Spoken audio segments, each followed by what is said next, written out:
Well, a very good morning. Good morning. Should Lee Anderson say sorry? He should do one of two things. He should either say sorry or he should prove it. He should name who these Islamists are. He should name in what way they've got control of Sadiq Khan and what way they've got control of London, what strings they pull, how they got to the positions they're in. If he believes this, if someone has said to him down the pub, the Islamists are in charge of London, then he should be able to name them. If he can't name them, then he's got it wrong and he should apologise. I don't actually think it's racist, what he said. It doesn't come within the scope of racism, but it does stoke up, I would have thought, annoyance within the Muslim community, and indeed probably enrages people who are apt to believe anything that anyone says which is derogatory about Muslims. So he's got his chance. He should, if he has the evidence, prove it. Come on, Lee Anderson, do it. Rod, morning, my friend. For Morning, me, mate. and we said this at 6 o'clock, I think his words were wrong. I think what he said, the way he said it was wrong, but I think there is a feeling, a sentiment perhaps amongst people, not only in the Red Wall, that this is a discussion that we need to have. 10 years ago in this country, you could not mention the word immigration without being called a racist. It's perfectly possible to have discussions about fanaticism and extremism without targeting every single person in a race or a creed or a culture. So for me, Lee Anderson has almost, with his words, Rod, put a bullet into that. He's taken us back a bit, because I think a lot of people would want to have that discussion, as they would want to talk about anti-Semitism, as they would want to talk about many things. But Leanne, I just don't think it was clever. I just don't think it was clever. No, it wasn't clever. And as I say, if there is a cabal of Islamists running things, I'd quite like to know about it. It'd be an interesting story, wouldn't it, for us as journalists? Yeah.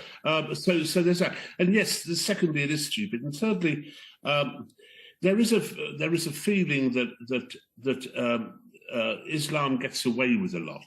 When it comes to stuff which people can say and what people can't say, there are fears that Islam is kind of protected a little bit too much. And yet on this issue, quite clearly, you know, what he said was grossly offensive, if it's not true, which I assume it isn't, to a large number of Muslim people, and does indeed take us back quite a few years to the time when we couldn't talk about that sort of thing at all. I'm still not sure we can talk about it that much today, to be honest, Jeremy. There still seems to be, whenever you raise the issue of migration, a sort of howl that you must be a racist in some way to stop untramelled numbers of people coming into the country, city the size of Doncaster every year. I mean, I agree with that, but my point today is I'm just frustrated that his language, we've talked about this all morning, and the way he did it has put back that discussion, which I think it is perfectly feasible and right to have. I think there's lots of scope for people to voice their opinion. I mean, Suella Braverman, Rod, on Friday wrote a piece in the Telegraph saying that Islamists are in charge of Britain. And the concern that some have, let's say, Baroness Varsi, for example, she said the lack of sort of condemnation from the Conservative Party suggests that anti-Muslim racism is tolerated in the Conservatives. Yes, I don't think it is. I think quite the opposite of that, and that what's happened now would suggest that that's simply not true, that Anderson's been suspended from the party. Suella Braverman, an odd thing to say again, you know, explain how this has happened, explain why it's happened, and explain who these people are. You know, these kind of ad hominem insults about Islam don't do anybody any use, and it doesn't help us to deal with what is undoubtedly a serious problem, which I think a lot of people in the country are worried about, which is the fact that we have within our shores an unspecified number of people who loathe our culture, loathe our way of life, and some of whom would quite like to blow us up every now and again. So there is that problem about what we can do about it. I think the Lee Anderson thing for me, and my mate Rod texted me, Rob, just now, and it's how you put things, isn't it, in the context of what's going on. One has to be really careful.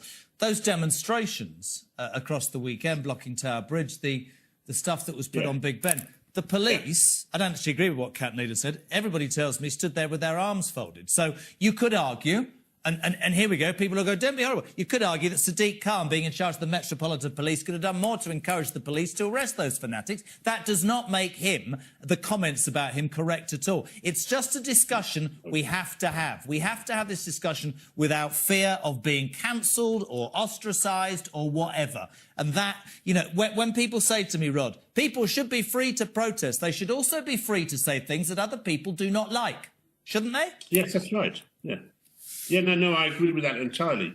But the problem which the Conservative Party have now is that this will strengthen support for the Reform Party, I suspect, because I suspect that Lee Anderson will, I don't know what he's said today about Reform, but I suspect that he will hop over to Reform at some point.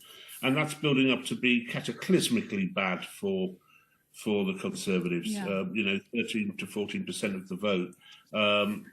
And it kind of counteracts the problems which Labour is trying to deal with the Muslim vote within its own constituencies, which is also probably about 8 to 10% of the vote. So it's clearly an issue which is of great importance at the next election, and what happens could actually be definitive.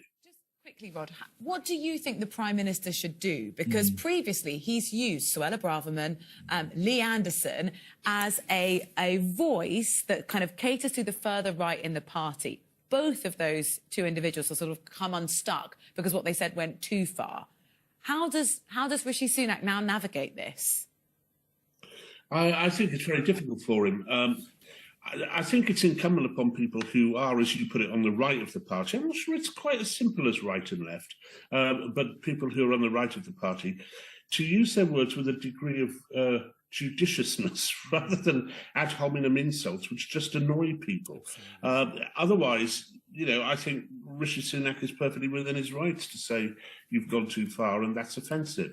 There are plenty, as you put it, on the right who speak very plainly but do so with a degree of common sense. You know, usually Kenny Badenoch, for example. Do you know what?